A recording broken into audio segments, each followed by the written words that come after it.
Eski bir yolun üzerine de kendi kendime yürürüm.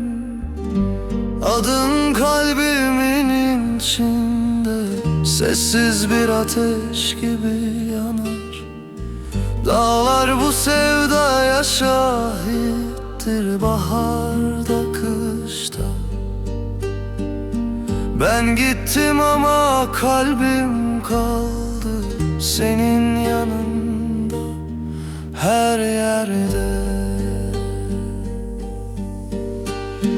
Lolo ah kalbim, bu yol kolay değil.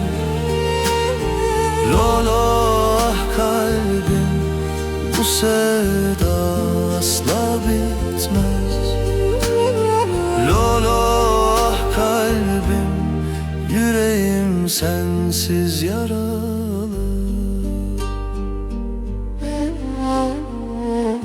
Babam dedi ki yol uzun. Annem ağladı.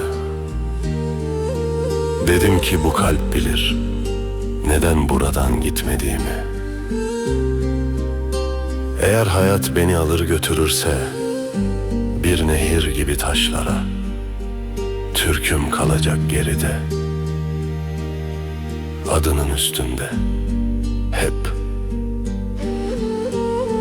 Lolo ah kalbim, bu yol kolay değil. Lolo ah kalbim, bu sevda asla bitmez. Lolo ah kalbim, yüreğim sensiz yaralı.